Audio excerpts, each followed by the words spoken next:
Brett Cooper liked Barbie. Joining me on the line is the incredibly wrong Brett Cooper. Oh, fuck? Dude, it's just, what is happening? They're milking this shit so hard. I almost don't want to fucking watch it because they're just like straight up milking it. There's no fucking shot. Yeah, she's the host of the wildly popular comment section. grab my Also a fan of both Greta Gerwig and the Barbie film. So Brett, I have to ask you, you're sitting there wearing, for those who can't see, a pink sweatshirt and a hat reading "Make America Hot Again." And I have to ask you, you apparently liked the Barbie movie. I enjoyed it. And so I'm wondering if maybe you saw another movie, but you thought it was the Barbie movie. I did not. And you know what? And I watched your 43-minute review, and you made a lot of excellent points. And I told my audience that, and I told them that you made excellent points because you were right about the plot. It was not the greatest film in terms of its construction at all. It was very, very messy. But you can't deny that it was fun. It was colorful. It was a great time. Oh, I can. I know. I shouldn't have said that. I know you can deny it. Do you like musicals, Ben? Do you like musicals? I do love musicals. We've talked about that. In fact, I know musicals. Yes, you and I have talked about this. I know. I love musicals. But in order for a musical to be good, Mm-hmm. it has to have more than one song, and that song has to be good. Mm-hmm. And the other song that they use is just a rip of a 19. Okay, first of all, I'm Just Ken was a banger. Shut the fuck up, Ben. What the fuck do you know about musicals, you bitch? Also, of course, Ben likes musicals. God, he's so lame. But yeah, that I'm Just Ken was sick. 90s rock song. He's not wrong, though. I think that it is set up like a musical. It is set up like a musical. However, there wasn't enough musical pieces in it. And I think if Ben is saying that, then, you know, I think that he's not wrong. I'm not even kidding. I think that it was, like, it lends itself to being a musical. Like, it definitely was, like, created for a possible Broadway show as well. And I wish there was more musical pieces in it. For sure.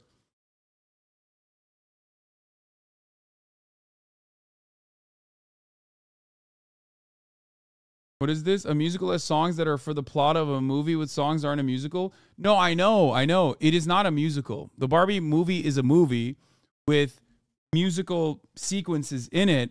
However, I think that it was made so that there would be a Broadway musical that comes out of it. For sure. There's no way they made that dance sequence in the I'm Just Ken piece, like, and they're just going to leave it like that. There's no shot.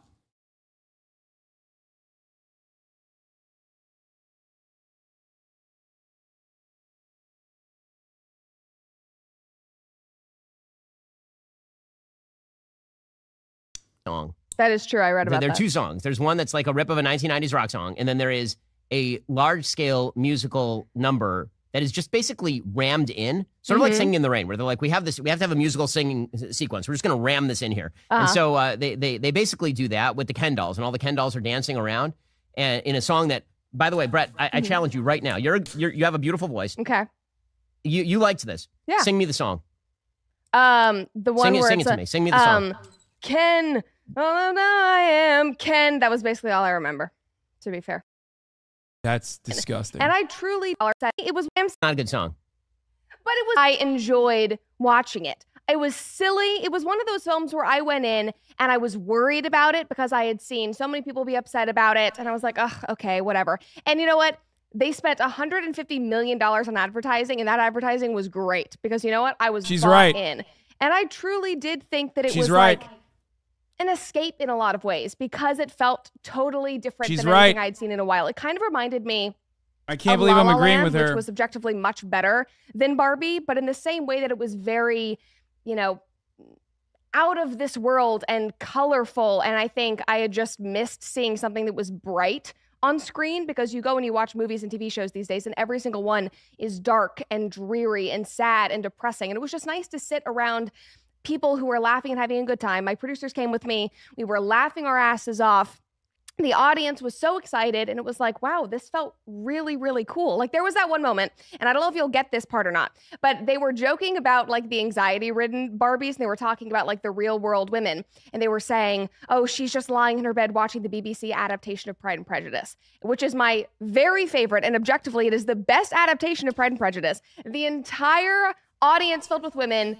Yeah, that's called good writing. You feel seen because you're a woman. And no matter how misogynistic you are, that's the whole point. That literally that's it. That's why Barbie's good. Okay, unless it's good because it has something for everybody. It has something for children. It has something for adults. The only thing it doesn't have is for seething incels. You know what I mean? That's it. So if you watch it and you experience it and you enjoy it, then yeah, the movie, it makes sense. That's the whole point. It was made for that purpose. It was not made with Ben Shapiro in mind. And I also do think that Ben secretly loved the shit out of this fucking movie, and he's just hamming it up specifically for clout.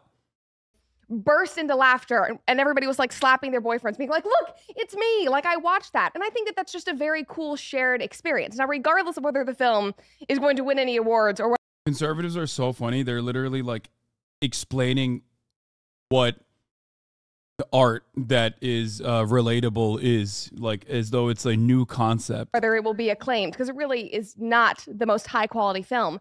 I think it was cool to be able to sit in an audience with a bunch of women who were just enjoying laughing at this, because it did speak to a lot of very feminine things, which I think is good in itself. Okay, so a few things. One, yes, it's very colorful. The production design is the one thing about the movie that I said was good. Yep. Yeah, I mean, the production, to be fair, I did say in my review, like at the very opener, that the production design is good. But also, it's really hard to screw up a Barbie production design because literally the entire production design is Barbie. That's true. Right? I mean, like, it's just a big dollhouse. But put that aside for a second. There were, to me, about 5 laughs in the entire film, none provided by Will Ferrell, by the way, and none Oh my God. The movie was fucking funny, dude. Jesus Christ. provided by Kate McKinnon, one of the 2 comedians in the film. And then, obviously, the politics of the film Not necessarily are wrong. completely screwed up. I know He's not necessarily wrong about that. Will Ferrell was like kind of funny, but Ryan Gosling fucking owned. Okay? He's not even fully, like, Will Ferrell was funny, but Ryan Gosling was objectively funnier. there's a bunch of now Straussian esoteric readings of the film where Greta Gerwig is actually secretly conservative and she's actually critiquing feminism. But no. I mean, no. Like the speech that America Ferrera gives about 2/3 of the way through the film. That's so cringy. In which she explains how rough it is to be, it is the most cringy thing that has been put on screen for probably 10 years. It's unbelievably cringy. And the entire kind of notion that the patriarchy is ruling all. So first of all, I will point out at this point that you say you went with all your producers and they were laughing their asses off. So either our producers are incredibly well matched to our shows, which is quite possible, or they are all suppressing their actual feelings about the film on one side or the other. Because I also went with my producers. Jobs correctly. And aside from Zach, who slow clapped the America Ferrera speech, no, he did not. Everybody else, I will say, he did. He slow clapped it in the theater. It was really funny. But that was the funniest thing that happened actually in the theater was Zach slow clapping the America Ferrera terrible speech. But yes, the politics of the film are completely askew because the entire basis of the film is that the real world is a complete patriarchy, so magically patriarchal that Ken learns from it and goes back to Barbie Land, where he then applies the patriarchal standards of the real world to Barbie Land. And the only solution is that to create paradise is that men and women must be separated from one another and cannot actually have interactions. Now, I do think that Greta Gerwig can't actually hold this thesis because the thesis is unsupportable. Like the underlying. What is he saying?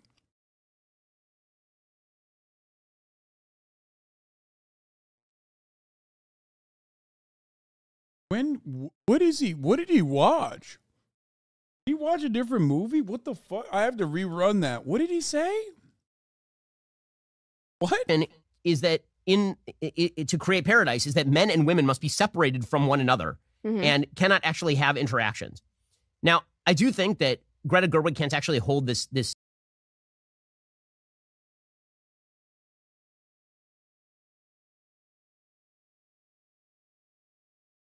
What the fuck did he watch? That is definitely not what happened at what part?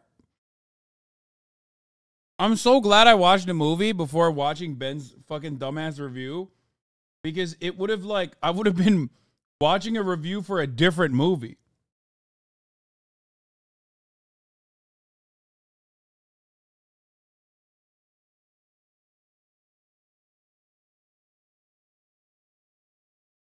Like, what happened? Was he just sitting there so mad that he was hallucinating an entirely different movie or something? What the fuck?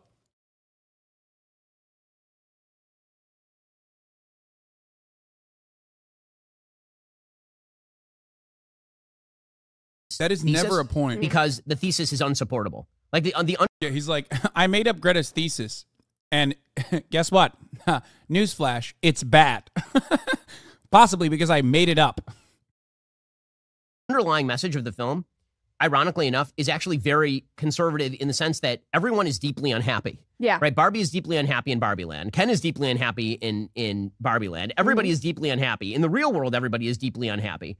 There's no actual family in the film, right? The only family is the mom and the daughter. Yep. The mom is unhappy. The daughter is unhappy. And the dad is basically absent. He's there. He's in the film for literally 5 seconds. They can make a throwaway joke about him not being able to speak Spanish. Yep. And the final image of the film, which is Barbie going to the gynecologist because apparently she grew a vagina, which, I mean, first of all, super transphobic. weird. That apparently what made Barbie a woman was the growing of the vagina, right? I mean, that's literally what happens. The very end of the film, she goes to the gynecologist. The end of the film is awful. It is terrible.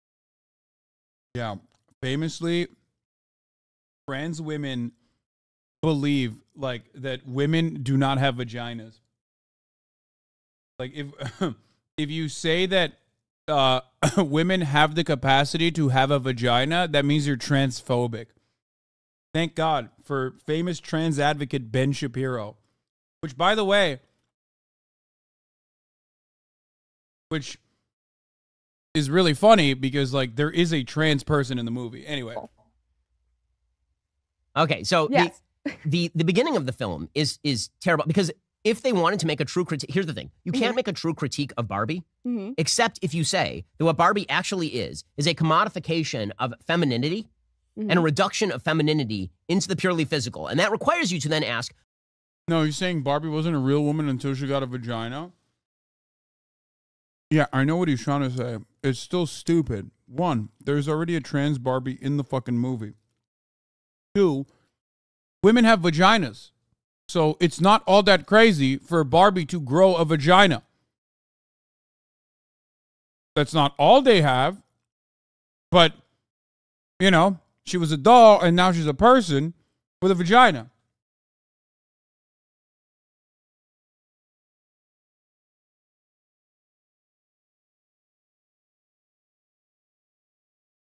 This has nothing to do with trans people. Even the most brain broken, extremely online trans person that is a cartoonish depiction of trans people from 2016 would not actually say this is transphobic. Once again, conservatives are the ones who are not able to find a trans person that will say this in the real world, so they just make one up themselves.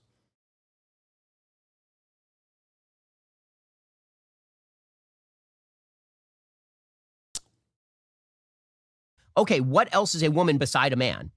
And then the only answer to that would be, getting married and having kids. And that's the one thing they can't do because at the very opener, they throw that away. Yep, they smashed the baby doll. So the real question is, right. So the real. There is no way Ben is saying that a doll predominantly played by young girls is not being marketed to them as though they're fucking. There's no way, right? I thought that was no sex talk with children, right? I wonder why the Barbie and Ken don't actually have romantic and sexual sequences. Let me think about this a little bit. Real question is, what are they saying that women are? Because at the end of the movie, Barbie goes from being, it's Pinocchio. She goes from being plastic Barbie to real woman. But what is real woman? And their answer is a vagina. Well, they don't know. Which, by the way, again, super transphobic. Well, Right. I think that they... Yeah, no, she's developing sex organs because she's human. This is not like you're the one who's adding additional seasoning to this.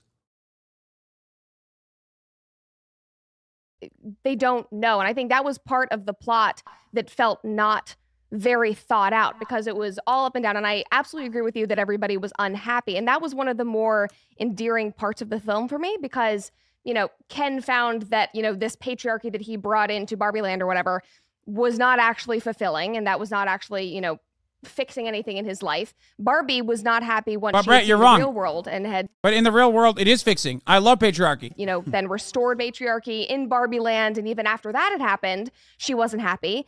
And I think the most endearing part for me, even though the ending was way too long, and the part with Ruth Handler, who's the creator of Barbie, was very, very weird. That white room was very, very odd. But I did think it was endearing that even after the perfect matriarchy in Barbie Land had been restored, Barbie then chose to go to the real world, which is apparently a patriarchy. And I think to me as a viewer, I looked at that and I went, oh, she's choosing like the human experience. She's choosing to live in a world that maybe is not perfect because our world is not perfect. And I thought that was interesting. I don't know what your take is on that, but I walked away from that even though the ending would drug on for way too long. I left thinking, okay, maybe that was something that was kind of redeeming that I could, you know, appreciate. Also, with the America Ferrara speech, I watched that and it was so cringe and so contrived, but which it was.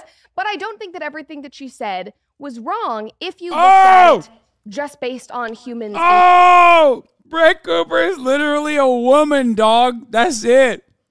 Uh-oh. By the very nature of being a woman in the United States of America,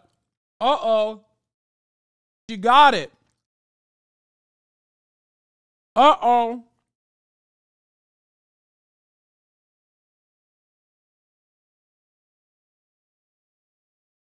Look at how disappointed Ben is. He's like a disappointed father. He's disappointed that at the top of the hour, there's a 3-minute ad break. And if you no longer want to see those ads, you need to subscribe. That's what's going on. For $5 or for free. In general. And that's obviously not the point that they were trying to make. But as I was sitting there listening to it, I was thinking about both men and women listening to that speech and just talking about, you know, the complexities of being human and how, you know, you can't always get it right. And it's hard to know the right things to do when people have expectations for you.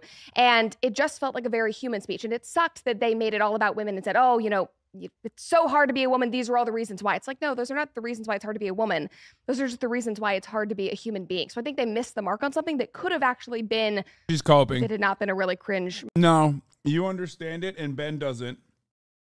Because Ben is not only a man, but a man who has spent a lot of time not giving a shit about seeing women as like full-blown human beings.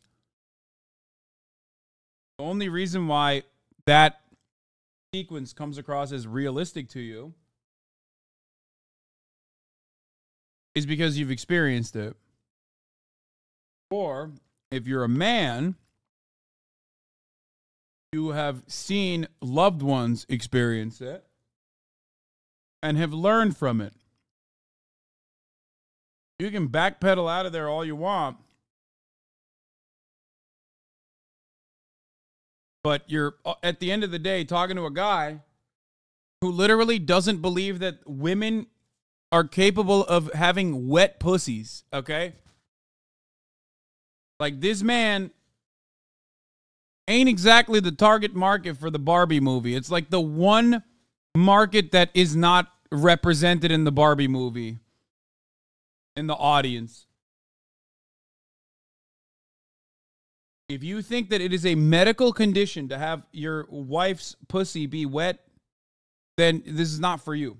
Monologue. It could have been an interesting point for both men and women. So that is where I rest my case on that monologue. The only solution. So here's my big problem. Because everything is refracted through the prism of a secular feminist outlook, everything in the movie is refracted through that prism. The obvious solutions that are available are completely put aside. Right? I mean, the obvious solutions that are available, which would be like, you know, Barbie treating Ken like a normal human and Ken treating Barbie like a normal human. Yes. That's completely put aside because he has to treat her like woman and she has to treat him like man, but only they're dolls, in the feminist outlook. That's how Mattel created them. Yes, they're not actually humans. But if the idea is that... Oh my God, she's right. She's fucking right. What is happening? Ben, you're like a 50-year-old man getting mad at how dolls are being presented in a fucking movie, dumbass. Oh! I can't believe it. She's still an awful person, but goddamn, she's cooking Ben right here. The entire idea is that these stereotypical Kens and stereotypical Barbies are stand-ins for what men and women are actually like. They're reductive, but they're stand-ins for what men and women are actually like. Then, theoretically, the solution... Yeah, that's why there's a real world, stupid.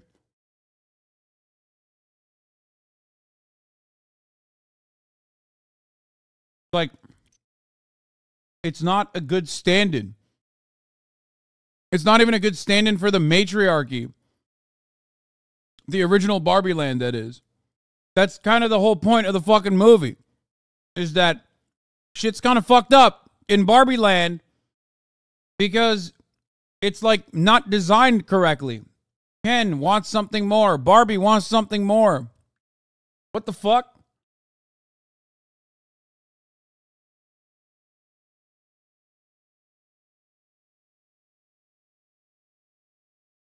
Is for them to be what men and women have always been to one another, which are partners, which they decide is not the solution, right? The end is that Barbie Land ends up being maintained by essentially subjugating the men, right? The men have to go back to subjugation in order for Barbie Land to maintain. Yeah, I love that part.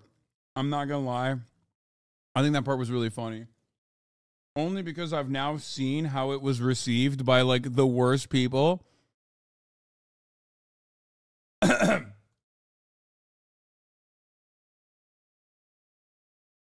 I realized that the joke that they make at the end, which is like, we will inevitably give all the Kens enough power that women have in the real world.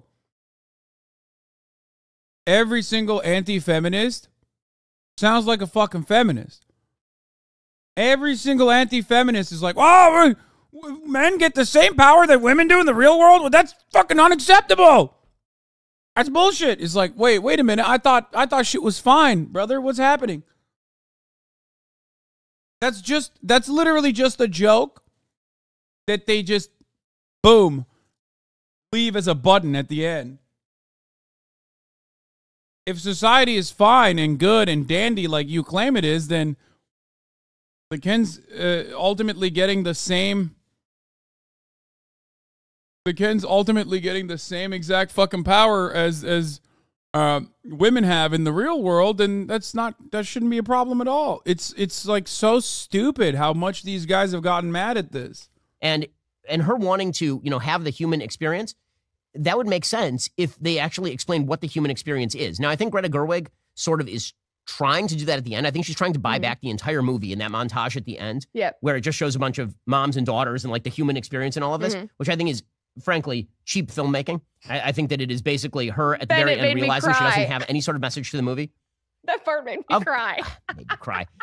Okay, because that's why it's cheap filmmaking, because she literally just gets a bunch of old home movies and she's like, look at the old lady, and the old lady is with her kids, and that's what okay, I love that part. If you're oh my god, if you're actually going to make that case, then the film they should have just made. I didn't think that part was that good, but maybe it's because I'm a man. I don't know. Yeah. Is Enchanted. Right? That would be the actual plot of the film. The actual plot of the film. I love that would be movie that Barbie too. doesn't like. I didn't like that part because I received it as like, I didn't like that part at all because I received it as like them, like very in a ham-fisted, very blunt way going, this product that you're fucking consuming, this Barbie, it was a labor of love. It was built to actually show womanhood. You know what I mean? That was like an ad.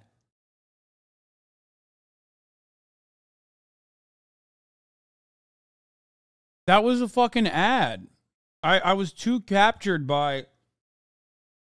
I mean, the whole movie was an ad, but that was the most ad-like part of the entire 1 hour and 45-minute ad.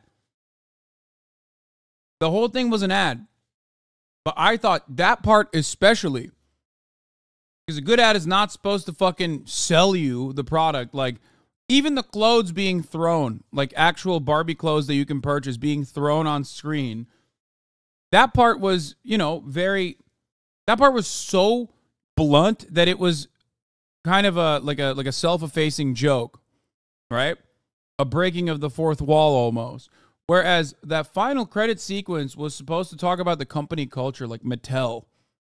and how Mattel is actually or Barbie is actually a product that was born out of a labor of love that a woman, a very real woman, and these are her very real experiences. Like, watch how fucking important this Barbie is. That's what I felt like.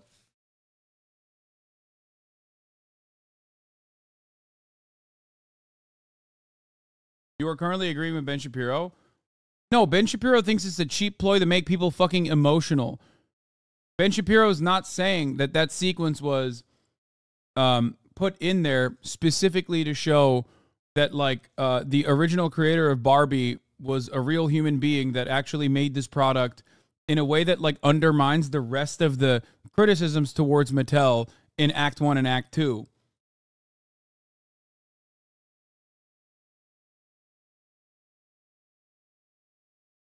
You know what I mean?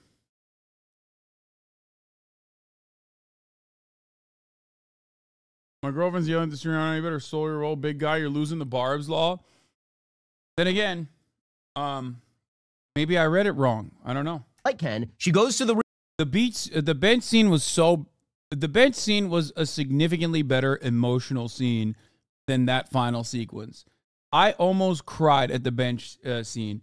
When the bench scene happened, nice save. I mean, that's not even a fucking save. It's just me objectively telling you how I feel.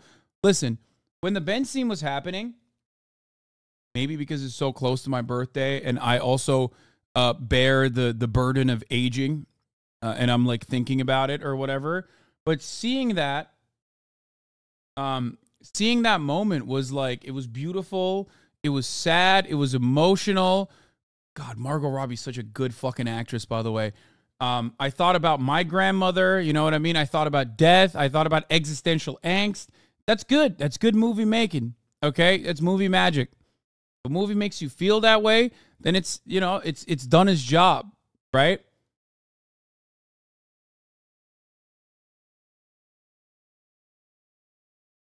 So that part was beautifully done, whereas the final sequence, like the cut, I didn't really get that same exact feeling out of that. real world. Mm-hmm. She goes to the real world and she falls in love with a real guy. Mm-hmm. And yeah, the real world has all. Wait, that was actually Barbie? Barbara, the daughter of the creator? Oh my God, I didn't even know that. Oh my God, that makes it even more powerful. Holy shit, I didn't know that. Wait, really? It was not? No, it wasn't.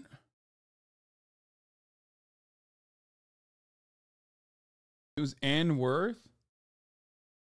It was the original clothing designer, Ann Roth. She is a descendant. All of its problems, but there's a real guy there who she wants to be with and have kids with, right? I mean, that would actually be a plot to the movie. Instead, we have no idea why she chooses to go back to the real world. Like, what is the reason? What is the reason? Like, apparently, she does have the feelings in Barbie world, by the way. Yes. She still has the feelings, right? Yes. When she goes back to Barbie world, she doesn't lose the feelings. She still has them. Well, I think she's So what's so great about the real world? Oh, I think what's great about the real world is that she has this, well, she started at the beginning of the film, you know, having thoughts of death, and she gets out of the Barbie box, basically, and where you only think about being Barbie and beach and all of that stuff. And she realizes the beauty of being human is being able to feel the wide range of human emotions and being able to have all of these more meaningful connections with people like America Ferrara, even though that's kind of a weird dynamic, but she gets to see what this mother-daughter relationship looks like. She is interacting with real people on a totally different level than she was interacting with people in Barbie Land. She's crying for the first time, which is just a funny scene. But, you know, when she turns to that old woman and says, "You're so beautiful," she's never seen an old woman before. And it obviously is very symbolic, but I think that she's getting a taste of what it means to be human, to not live in these, you know, comical extremes. I don't know. That's my take on it. Right. I mean, it also plays into like the whole argument of why she was created, right? Like the creator of Barbara says, like, I wanted you to be ordinary, but also something that was more than that. You know what I mean? Like, not just a toy, which again, marketing, but whatever. Let's believe for the sake of the argument that is what the true purpose was, that this was actually a labor of love. what she's doing in that situation, is like acting out the desires of the creator of Barbie as well by being something beyond stereotypical Barbie. Yeah, they say it was made for her daughter originally. I know, yeah. For lots of kids, Barbie was more than just a toy, dude. Really? Was it? Or did you just eat the dick of fucking Mattel PR? What the fuck? Bro, what are you saying?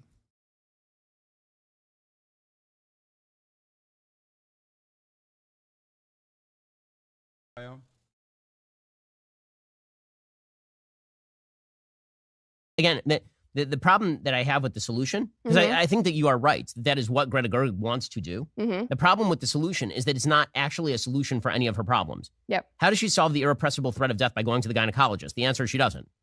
I know that ending, like I said, it was such a throwaway. It was the throwaway. We can agree on that. What the fuck, bro? It's a final note to just show that, like, she's now doing the dumb trials and tribulations of what it takes to be a human, including going to the fucking gynecologist. What the fuck? Why is that? It's just a joke that just also says, like, look, she's a human now. That's so dumb. Oh my God. Why is he so fucking mad? God, you are such an unlovable nerd, Ben. Holy shit, dude. The ending was terrible. Right, And it ruined any important or meaningful point that she was attempting to make. Right. It's like, even if she were trying to go for the thing, she is forbidden by the strictures of secular feminism from going for the thing. Right. She's forbidden the things that actually, here's the thing. The entire movie is about having an irrepressible fear of death. Yeah. Okay. So the problem with the entire movie being about that is that you then have to have a solution to that. If the problem of the movie is Barbie has irrepressible thoughts of death, then presumably the answer to irrepressible thoughts of death is some sort of spiritual solution or familial.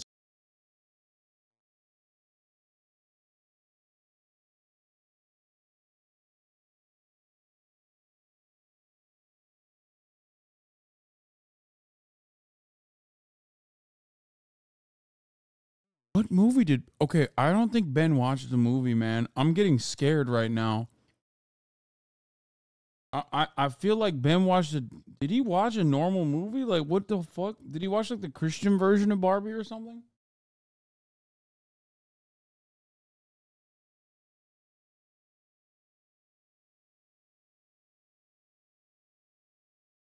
Is he trying to make an argument that, like,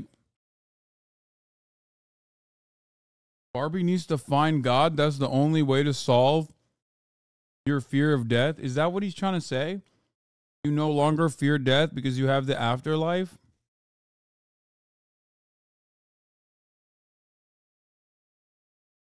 Bro, there's no shot, man. There's no fucking shot he's saying this, right? Like, why are they...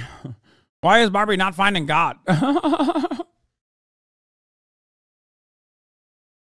Solution or something, right? There has to be an actual solution that is posed. I mean, it's literally the problem of the film, and that is what they say.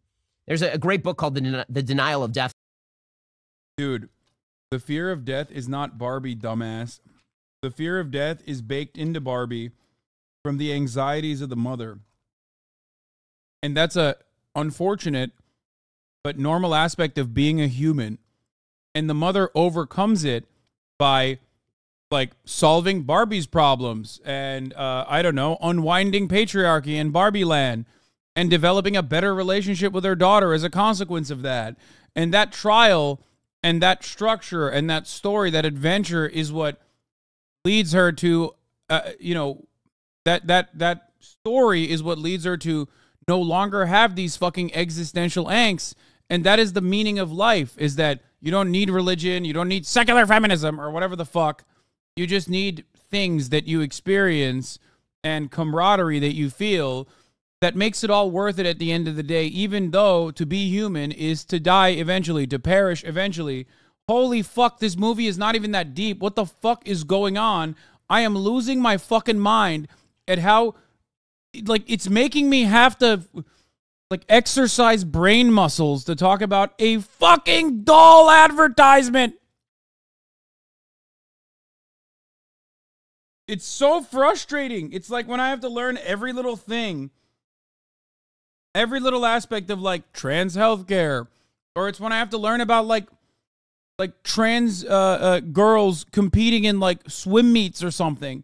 Why? Because Ben has decided he wants to kill trans teenagers. Okay, so now in order to fucking properly combat this kind of misinformation, now I have to fucking learn all this shit that I don't give a fuck about. I don't care about women's sports. It's the same exact principle. It's like he's lost his mind so much that like now I have to really think long and hard about the point of the Barbie movie when the entire thing is just like, just enjoy it. It's a movie. It's an ad about a toy. Fuck.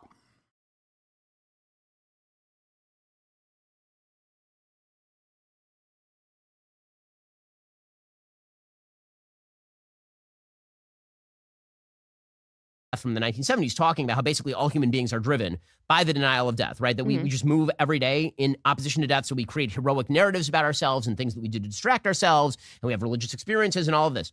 But they don't even actually present any of that for Barbie. And so the problem is that the problem posed is too big for the solution. Right. And so if you're going to do that, would never. Right. Yeah. So if you're going to present the problem as irrepressible thoughts of death, then the answer that you... This is so funny. It's like massive projection. Like, why did the fucking Barbie movie, which by the way, Ben is mad that this movie supposedly was marketed towards children, but it's not for children.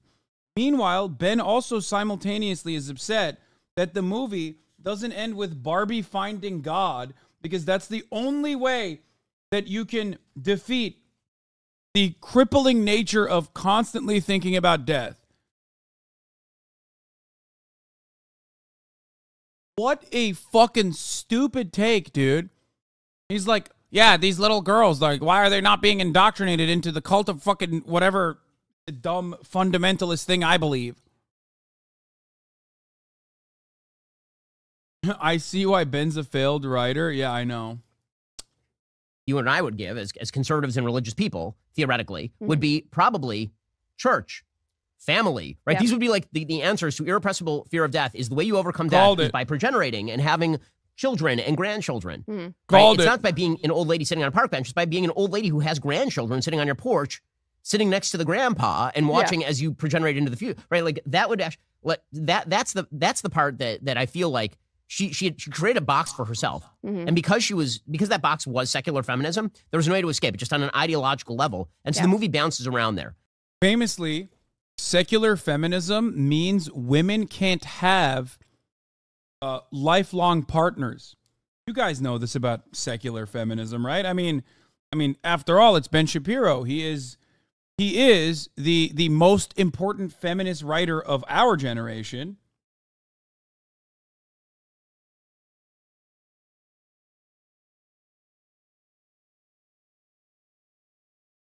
It's just like, it's so stupid. Like, what do you mean? Secular feminism. Like, you can still be religious, godly, have a family, and believe in secular feminism. You fucking idiot. Funny thing is that Greta is married with 2 kids. Yeah, well, that's why. She's actually secretly not a secular feminist. Because conservatives are the only ones who have families. And then once, because it's bouncing around there and because she feels she has to say all these dumb things about the patriarchy and how men rule the world and all of this kind of nonsense, like for all of that, I found obviously incredibly annoying because I think they didn't even, I get angry at lazy. I really get angry at lazy. And this is a lazy film. It is a lazy movie. Like they don't even bother to do basic exposition of what drives characters. So Barbie is driven by something, but we're not quite sure. She has irrepressible feelings about death. But that's supposed to be cured by her seeing America Ferrera, right? I mean, that's the whole idea at the beginning. She's going to go there. She's going to rectify. She's going to go back to Barbie Land and all the rest. And then she sort of gives up randomly 2/3 of the way through the film. What drives, again, my biggest plot hole is the most obvious plot hole in the entire film, which is Ken takes over. He creates Kendom and for some reason decides to have a popular referendum on whether or not to take over. If it's a fascist patriarchy, why is there a vote? Yes. If you come back in and you seize all power, why are you then providing? Dog. First of all, only men are allowed to vote. Secondly, it's not that serious. It's a Barbie movie. What the fuck is going on? Guys, I'm sorry. Ben, the reason why your movie did $800 in the box office on its first weekend and this movie did 300 million or however much it made, okay, on its release weekend is because these guys, for all of their other faults and failures, know how to make an entertaining piece of cinema, whereas you, on the other hand, don't. And there is no better demonstration of this fucking reality than his failed screenwriter ass being like, well, why isn't this the Passion of Christ? Why is this not the Passion of Christ? What the fuck is going on?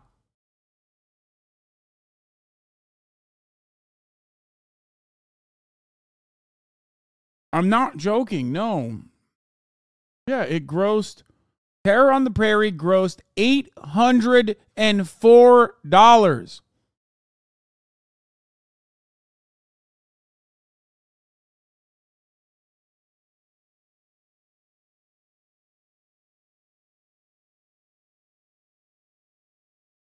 Yeah, I'd be fucking mad too.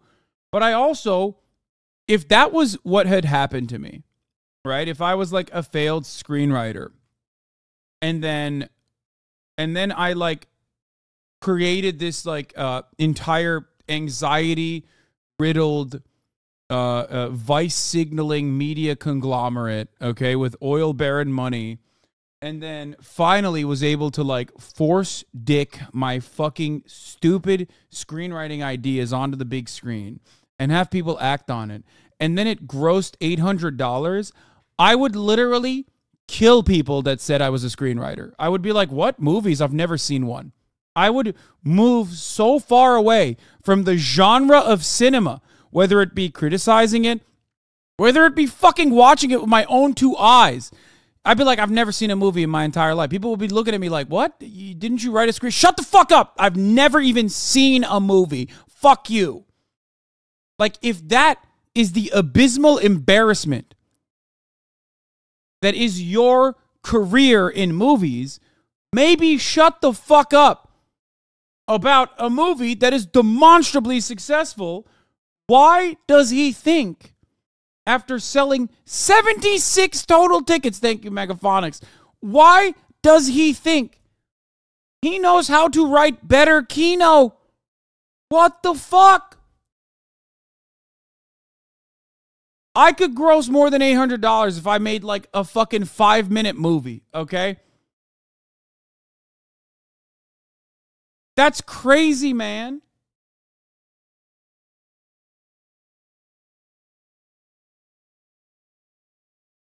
He is so shameless, dude. He is such, in that way, in that respect, he is such a Ken. He's giving Ken. He is so oblivious and also a beneficiary of patriarchy that he thinks it's all right. Like, no one will ever question the fact that I made a movie that grossed $800, that my entire career starts with my animosity towards Hollywood because they never welcomed my brilliant screenwriting.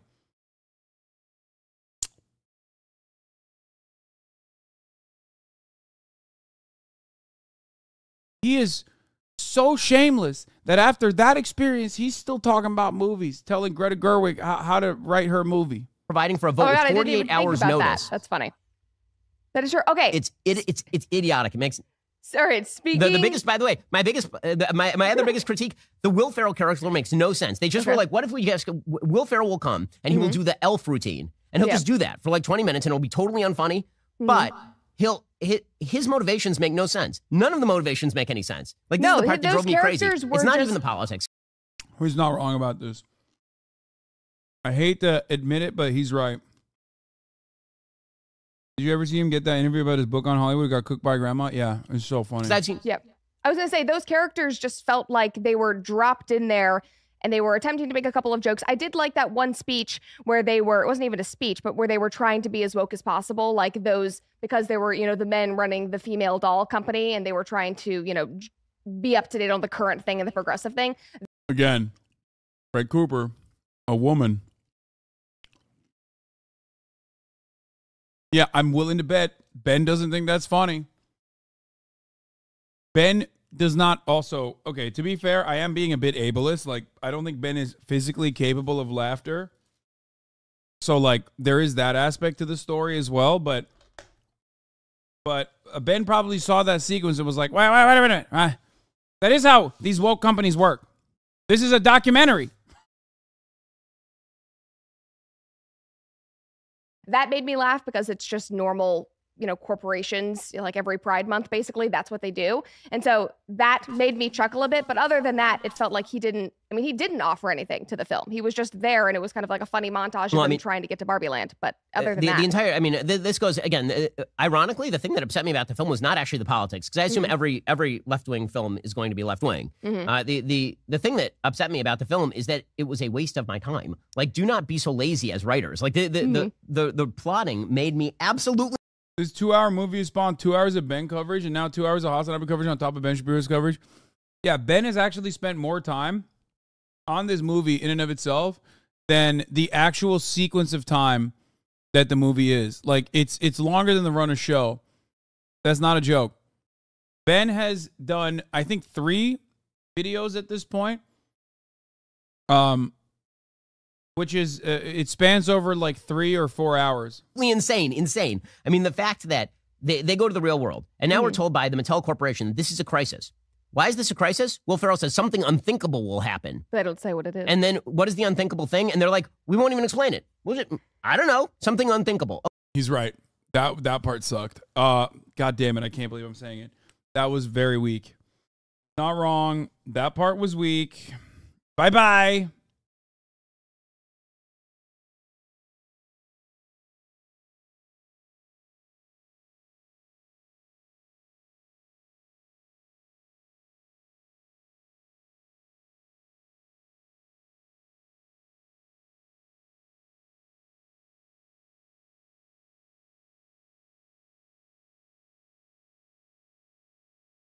Okay, so now you're just being lazy. Now you're just being incredibly... Wait. Biden will be impeached 1 hour long. Jason Aldean fires back a woke mob, 8:40. Barbie is garbage, but you're not allowed to say so. 1 hour and 1 minute long. Ben Shapiro destroys the Barbie movie for 43 minutes. Oh my God. Ben Cooper liked Barbie. I have questions. 34 minutes. He spent more time on the Barbie shit for the past 4 days than Biden getting impeached, dog. What the fuck? Now, many of you will say, Hassan, haven't you been reacting to this? Okay. That's true. I have reacted to this, okay? And I covered it from my own personal point of view in the beginning, and now I'm like reacting to their fucking debate because I wanted to see what he was saying. But it's not a joke. Like, this is sad.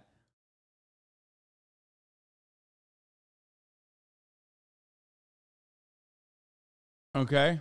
Lazy. Will Ferrell, his character, who's supposed to be driving the plot, right? Because he is the plot device by which they're attempting to capture Barbie, and Ken gets to go back, and then they have to, for some reason, they follow them into Barbie Land and all of the rest of it. Yes. I'm going to do the fucking... I know. The special counsel team alleges that there was a broad scheme to delete Mar-a-Lago surveillance footage, and then there's like all this other shit with Trump. His character goes something like... Spoiler alert, chat. Stop. Like this. I am a man. I run a female-led corporation, and the women have to be put back in the box, literally. Literally, we have to put the woman back in the box because all we care about is profit. Then he's told that the Ken doll is going to outsell the Barbie doll. And he says, no, actually, we are the Barbie Corporation. I have to stand up for women. And he makes that flip inside of 5 seconds. And you're like, well, hold up. Are you... Yeah, Will Ferrell's aspirations don't make a lot of sense. He's not wrong about that, which is kind of upsetting. I hate to hand it to him. I did not F at all. I don't know what happened on you. Are you the emblem of evil capitalism, like in the Lego movie? Or are you like an actual feminist? What's the deal? And this sort of divide runs all the way through the film. Let's talk about who you trust. Okay? You shouldn't Don't trust Barbie. who are bad. This way, look at Noah Baumbach's body of work. Yep. Like, But I will say, to Ben, me, this movie is basically like bad comedic version of A Marriage Story. A bunch of self-absorbed people who don't have any deeper values, who are essentially making bad decisions for children. Okay, That's did basically you- what Bro, Ben is so bitch made, by the way. Like, straight up, he's watched all of these fucking movies, and I haven't watched any of these, okay? I'm sorry. You can't fucking constantly talk about how you're the beacon of masculinity, dog, and like reinforce this false notion of a binary understanding of masculinity if you're constantly talking about fucking musicals and you watch every Noah Baumbach production and you watch every fucking Greta Gerwig production and then complain about it. Okay? You're literally over here chirping non-fucking stop. It's like exclusively reading Jane Austen novels. What the fuck? He's also a Disney adult. It's like, come on, man.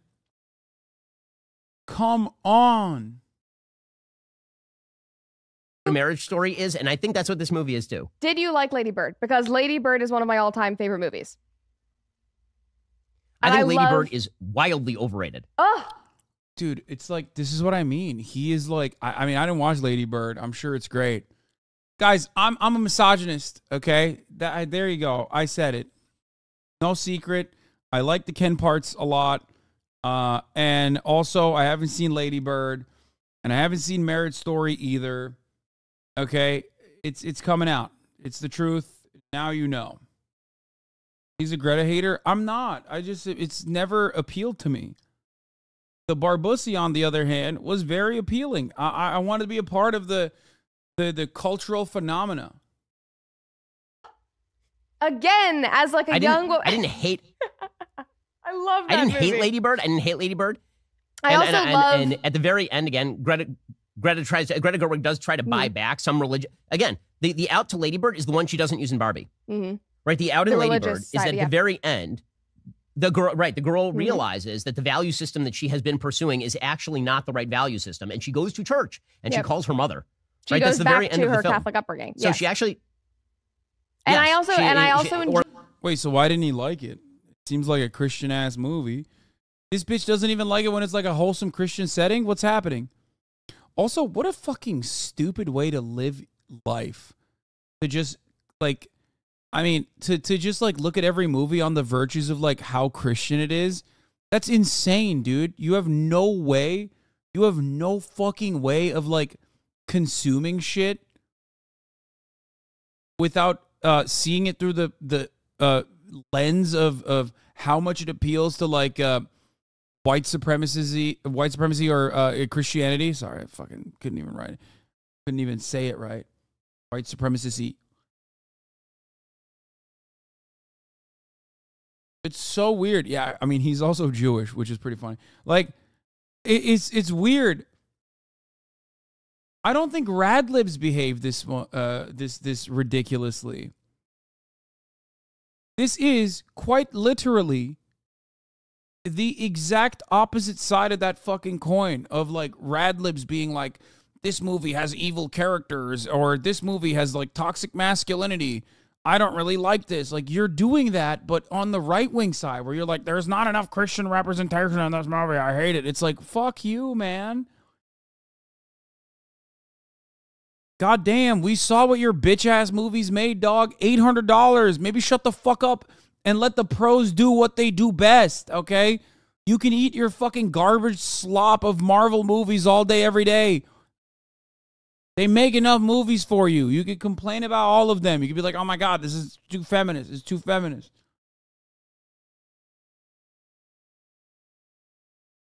Or at least to a Enjoyed- religious background, right? I also enjoyed Frances Ha, which she and her husband did together, and I think that I also enjoyed her her adaptation of Little Women. I think that the older one was better, but I do love, and I said this at the beginning of my review, I just enjoy Greta Gerwig in general. Like, I remember sitting at a SAG. You're gonna hate this, Ben. I was sitting at a SAG Q&A it was some director circle with Greta Gerwig, and I was so inspired that I went home and I wrote her a letter, like thanking her for Lady Bird because I loved the movie. Yeah, there was a moment, I think, in her mind, Brett Cooper's, I mean, where she was like a normal human being. Maybe even went like far beyond like what normal human beings do. Maybe she was a little too normal. And then something snapped, and that snapping effect was money, I think. She looks a lot like Ben Shapiro. I believe that they fucking hired her so that she could be like she could just pull a fucking bait and switch on us, where like one day she's just sitting in Ben's chair and everyone's like, wait a minute, Ben became a woman? Like, Ben Shapiro? What is happening?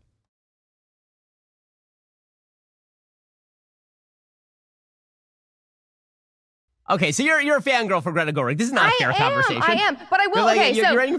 I am. That's why I said at the beginning of my review is that I like her in general. But I will say I do not want to see what she's going to do with the Chronicles of Narnia because she's doing the adaptation. She's going to absolutely butcher that. And it's interesting because she keeps having these. I just want to know about her upbringing in a way because she keeps kind of dropping in these religious themes and these more spiritual questions and then never really answering them. And it feels like she herself, Greta, is grappling with a lot of this. I don't know how she was brought up. She's a lapsed Catholic. She's a lapsed Catholic. She was raised Catholic, is my understanding. Okay. And then she dropped away from the church. And so she's in search of a value system, and that's pretty clear in her work. Yeah. Right? Is that she's constantly in search of a value system. So Lady Bird is really about her. I mean, it's about her. It is. Yes. She was not raised Catholic. She was I believe she was a Presbyterian who went to a Catholic high school. So that story is really about her. And so the sort of thing that she is searching for is the thing that she has forbidden from herself, which is to take religion seriously enough to actually take it seriously. And so that's why I think the C.S. Lewis adaptation is going to be a disaster area, because the thing that C.S. Lewis is calling for you to do in Lion, Witch, and Wardrobe is to be a Christian. Yes. That is what the book is about. And so her actually adapting that, like I don't see how she's going to adapt that. I mean, there's a lot of critiques of that in Little Women too. Is that there's some Christian thematic in Little Women that actually gets kind of ripped out by Greta Gerwig. Well, she makes it much more girl bossy than the books actually were, which is unfortunate. I love the actors in it. I thought it was great, but there was a lot. And that usually happens when books are adapted into movies. You lose a lot of those deeper meanings, which is unfortunate, but especially when they're, yes, exactly. But I really think that's going to happen with Chronicles of Narnia. Well, I mean, again, what's fascinating about Gerwig just as a director and as a writer is that she knows enough to ask. I don't think a conservative has literally ever understood a piece of media, to be honest. I mean, maybe that's why they're constantly complaining that everything is too fucking woke, because like they're just so, they require subtlety to be completely devoid of any kind of artistic depiction. You can't fucking be subtle about anything. Like, I'm stupid. You need to like literally tell me what's going on. Okay? And what you need to tell me is exactly what I believe. If it deviates away from that, because like, here's the thing. There are a fuck ton of movies that are made in Hollywood where good characters can be Christian. You know what I mean? Or even like the ending sequence could be that Christianity and finding God is helpful for you. Because Hollywood doesn't give a shit about that. They just care about making money, okay? And reflect the real world. And in the real world, there's plenty of Christianity. There's plenty of Islam. There's plenty of Judaism, right? So ultimately, that is going to be represented. That is going to be represented in and reflected in their art. Whereas for Ben, it's like that's all it can be. It only needs to be reflected. The world needs to only be shown on his boundaries, on what he considers to be good and apt. So Ben, in a lot of ways, is the most annoying fucking radlib you see on your timeline. He's the guy I yell at so much. You know what I mean? He's the guy I yell at that comes in here and goes, why are you watching that movie? That movie is quite problematic. And it's like, fuck you. fuck you. The world sucks dick. Shut the fuck up. If something is moving, if I enjoy something, I'm going to fucking consume it. Shut the fuck up. My consumption of a particular thing is not going to change the world in the way that you think it does. And Ben is doing that, but from the conservative side. And because we're not conditioned into seeing conservatives in the same way that we are conditioned into seeing rad libs, we don't really see it in that way. You know what I mean? We don't really see it in the same way. There is a built-in disdain that we have for the annoying woke scold.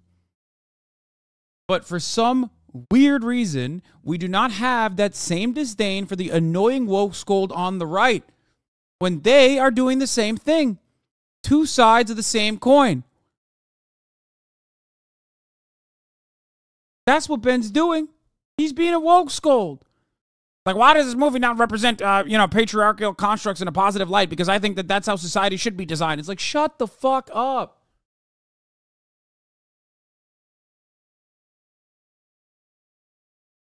You know why? It's because of gender norms wave going on with PUA culture. In pre-1950s Hollywood, there was a code enacted where most themes had Christian elements. He's such a freak that his mind lives in that era.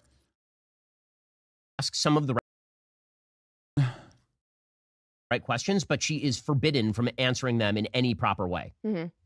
Right? Like, so yeah. That's the thing that's actually interesting about the Barbie movie. I will say that I think it fails because of this. I think it, like on an ideological level. Yeah, exactly. Oh, dude, that's a great, dude. Thank you.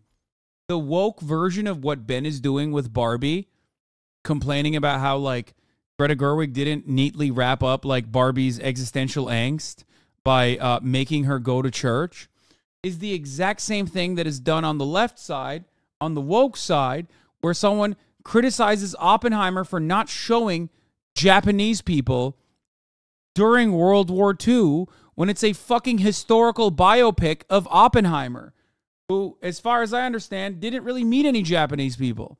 And also, the irony there is, what are they going to do? Are they going to show the fucking Japanese people being horrifying monsters in fucking China? Is that what they're going to show? Because it's not like the Japanese military wasn't doing great stuff. You know what I mean? Which still doesn't justify Hiroshima and Nagasaki, of course. But on the other hand, like, what were they supposed to do? Show Japanese people being fucking eviscerated? Lit on fire? Oh, is this what I think it is? God, we are such a fucking hive mind, chat. Oh my God. Here, you want to watch a brutal depiction made by a Japanese creator that is actually for children too? This is literally for children.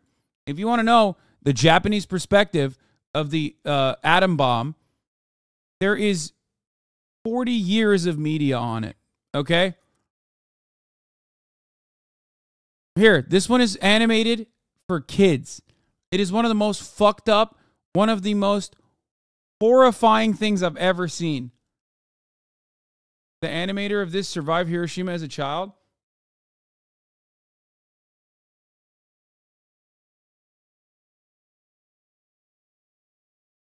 Here, let's watch.